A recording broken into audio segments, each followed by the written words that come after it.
रायपुर में कांग्रेस का राष्ट्रीय महाधिवेशन हो रहा है, जिसको लेकर कांग्रेस की वरिष्ठ कांग्रेस नेत्री शोभा ओझा ने कहा कि कांग्रेस अधिवेशन होने से आगामी चुनाव में लाभ होगा। छत्तीसगढ़ में भूपेश बघेल की सरकार ही अपना परचम लहराएगी। वहीं उन्होंने विपक्ष पर निशाना साधते हुए कहा कि कांग्रेस के अधिवेशन से विपक्ष घबरा रहा है, विपक्ष का कोई भी प्रयास काम नहीं आएगा। शोभा ओझा ने खास बातचीत की हमारे संवाददाता निधि प्रसाद से। कांग्रेस का राष्ट्रीय महाधिवेशन छत्तीसगढ़ में 24, 25 और 26 फरवरी तक जारी रहेगा। राष्ट्रीय अधिवेशन में तमाम कांग्रेस के लीडर्स और राष्ट्रीय प्रवक्ता जो हैं वो यहाँ पर मौजूद हैं।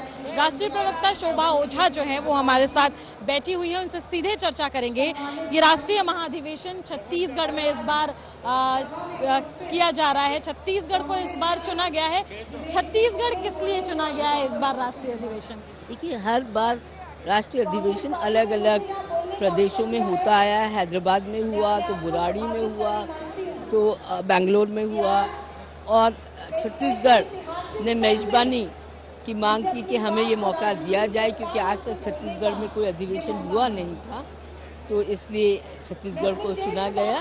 और मैं समझती हूँ बहुत ज़रूरी है कि हर प्रदेश को मौका मिले, जिससे कि वहाँ का कार्यकर्ता, वहाँ के लोग, तमाम लोग को ये सम्मान मिले इसको आयोजित करने का। शोभा जी, भारत जोड़ो यात्रा जो थी राहुल गांधी जी की काफी सक्सेस रही, इसके बाद अब राष्ट्रीय महाधिवेशन कहीं सक्सेस ना हो, इस बात का डर विपक्ष को काफी सता रहा है, ऐसा क्यों? देखिए, भारत जोड़ो यात्रा ने पूरे देश में एक जागृति ला दी। जिस तरह से आज धर्म के नाम पे, जात के नाम पे लोगों को बांटा जा रहा है, आदमी क्या खाता है, क्या पहनता है, क्या सोचता है, कौन से धर्म को मानता है, ये सब सरकार की चिंता हो गई, क्योंकि सरकार देश को बांटना चाहती है, एक तानाशाह सरकार है। तो ऐसे में राहुल जी ने नफरत मिटाने के लिए और भाईचारा बढ़ाने के लिए ये 35,000 से ज़्यादा किलोमीटर पैदल चल के पूरे देश को जोड़ने का प्रयास किए, जो कि बेहद सराहनीय है। इससे कांग्रेस का कार्यकर्ता तो चार्ज हुआ, साथ ही देश में एक मैसेज गया, लोगों में जागृति आई कि ये तोड़ने वाली ताकतें हैं बीजेपी और आरएसएस, उनको मुंहतोड़ जवाब देना है।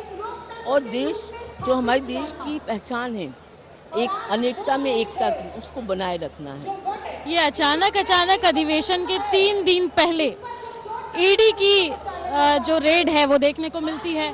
एयरपोर्ट पर जो है कांग्रेस के नेता को रोक दिया जाता है। क्या लगता है ये सारे पैतरे किस वजह से? देखिए, ये एक डर है। मोदी जी डर गए हैं, वो समझ रहे हैं कि आज पूरा देश बदलाव की ओर अग्रसर हो रहा है। पूरा देश आज परेशान है, चाहे महंगाई की बात करें, बेरोजगार की बात करें, महिला अत्याचार की बात करें, तमाम मुद्दों की बात करें, तो और जिस तरह से एक से एक रेल को बेच दिया, LIC को बेच दिया, तमाम चीज़ों उनके कुछ चुनिंदा दोस्तों को फायदा पहुंचाने के, तो ऐसे में देश के जनता का आक्रोश मोदी जी समझ रहे हैं, इसलिए डर रहे हैं, इसलिए वो एक डिक्टेटर की तरह काम कर रहे हैं और तमाम वो आवाज़ जो उनके खिलाफ है उनको दबाने का प्रयास करें। और वही ईडी का छापा था, वही कांग्रेस के नेता की गिरफ्तारी थी। एक अंतिम सवाल, 2023 में भाजपा पूरा दमखम छत्तीसगढ़ में लगा रही है, लेकिन अब तक चेहरा डिसाइड नहीं कर पाई है भाजपा। मुख्यमंत्री भूपेश बघेल का चेहरा ब्रांड चेहरा बताया जा रहा है, तो क्या लगता है बीजेपी का इस ब्रांड चेहरे के साथ लड़ना कितना आसान होगा? देखिए, कांग्रेस की जहाँ जहाँ सरकारें रहती है, चाहे वो छत्तीसगढ़ की बात करें, राजस्थान की बात करें, अभी हिमाचल में जनता ने बीजेपी को मुक्की खिलाई और कांग्रेस को जिताया, सरकार बनाई।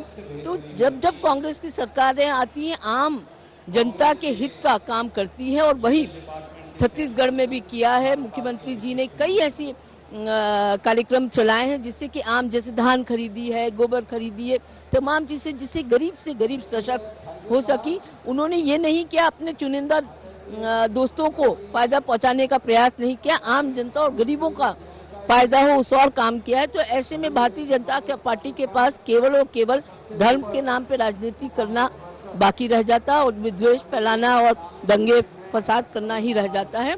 तो इसलिए छत्तीसगढ़ में जनता एक और बार भूपेश जी को और कांग्रेस को अपना आशीर्वाद देगी, इसमें कोई शक नहीं है। तो तो जनता एक बार फिर से छत्तीसगढ़ को आशीर्वाद देगी। छत्तीसगढ़ में कांग्रेस की सरकार एक बार फिर से आएगी, ये कहना है राष्ट्रीय प्रवक्ता शोभा ओझा का। बीजेपी लाख पैतरे आजमाए बावजूद इसके छत्तीसगढ़ में एक बार फिर 2023 में मुख्यमंत्री भूपेश बघेल की सरकार बनेगी और कांग्रेस इस बात को लेकर पूरा दावा कर रही है। कैमरामैन मनीष हरपाल के साथ निधि प्रसाद, IND 24 रायपुर।